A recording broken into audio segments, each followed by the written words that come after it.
also talk about a second study. So the 2000 Columbia Jam experiment. So what is this? It's fascinating. Two psychologists set up 2 jam booths at a grocery store. One booth, and jam, like jam, jelly. One booth had 24 varieties of jam. Then the other has 6 varieties of jam. The 24 jam booth pulled in way more traffic. Whoa, look at all these things. But only 3% of people who tasted it actually bought. The 6 jam booth, well, 30% of the people who walked up, they bought. That's 10 times higher. And that proves that analysis paralysis is real and measurable. So when you keep every option open, your conversion rate on actually executing collapses. Moving fast forces you to cut options. Cutting options is how you reach action. So the research all kind of comes together on one conclusion. Commit to constraints. Like if you can just reduce your choices and make those decisions, watch how your life improves. And I can tell you firsthand because I do it too. There's also still maybe one lingering barrier, perfection.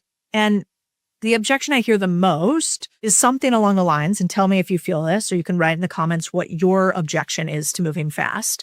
If I move fast, quality suffers, right? That's actually what we call a false dichotomy. 2 things do not need to be true. So let's reframe that. Quality and speed aren't opposites. Perfection and speed are. Quality means the output works. Your customer's happy, the dinner's good enough, the outfit's good enough, the workout's good enough, the problem's solved, you've moved forward. I think a lot of times we just get obsessed with perfection and can we have 0 flaws? I don't know. I've never met that. No typos, every edge case handled, every stakeholder signed off. That's unreasonable. Quality is your goal. Perfection is the trap you have to avoid on the way to it. And I really like to think about it like that. Imagine you're walking down a path. And as you go on the path, at the end of the path, you can see your goal. And in the middle of the path is a giant cavernous black hole that says perfection on it. And if you get too close to that thing, it's just going to grab you. But if you skirt the edges, you won't be perfect. You won't stay perfectly on the path. You'll maybe get a little lost, but you'll get back on the goal. And you'll stay forward momentum.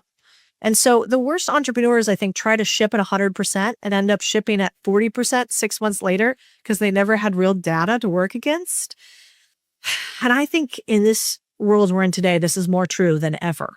I don't know about you, but I certainly don't feel like I have less inputs. There's less content I can watch. There's less distractions. Everything's more of everything.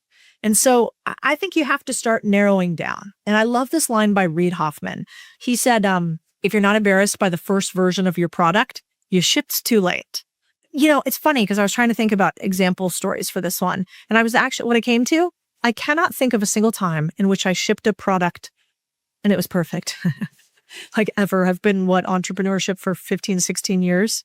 By now, I've never shipped a perfect product. I've probably always been too early. I'm notorious for always underpricing things, not overpricing them or appropriately pricing them.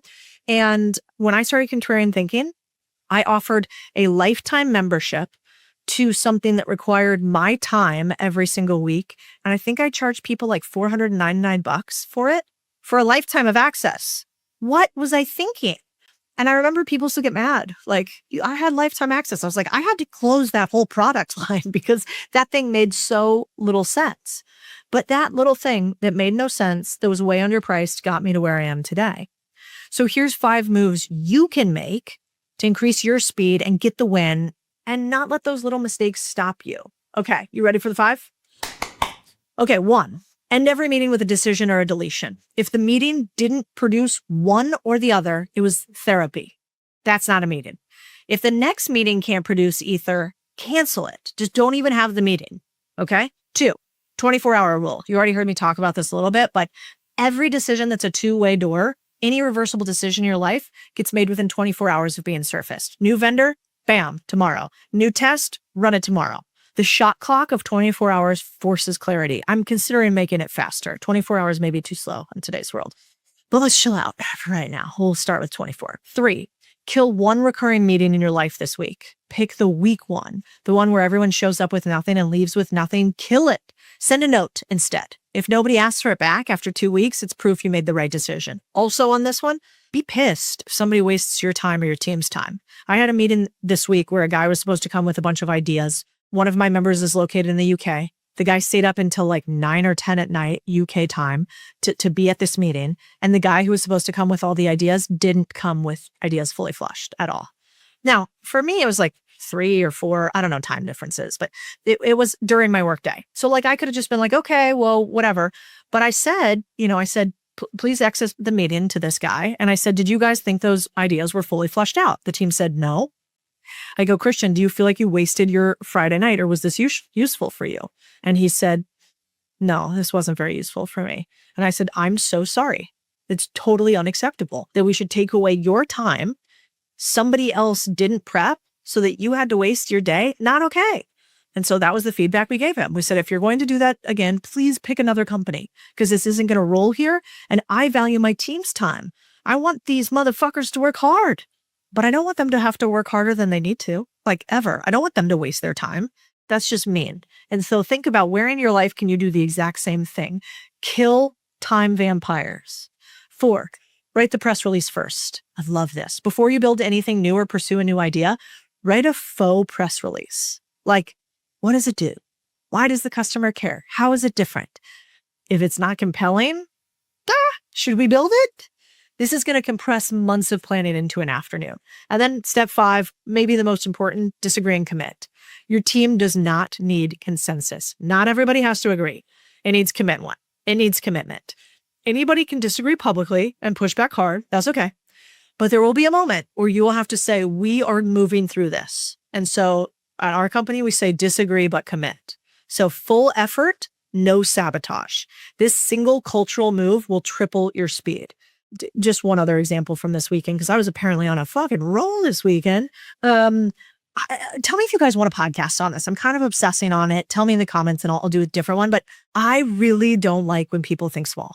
I think it's like the single reason why most people don't live a big, beautiful life is that they have like these it's almost like you put yourself in a coffin and don't realize that the walls of the coffin are made of paper. Like, okay, you just break out of that bitch. And so this weekend, we had one of those moments where a team member basically was like, well, I think we should do X instead of Y. And the X was a small move. It was the safe play.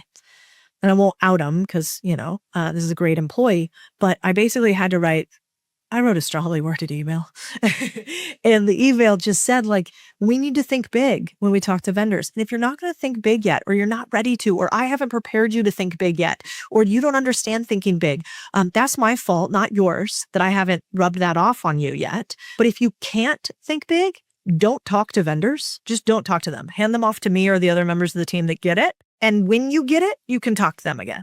But do not play small on my dime. And the payoff here is going to be big, you guys. Every competitor you have is slower than they should be.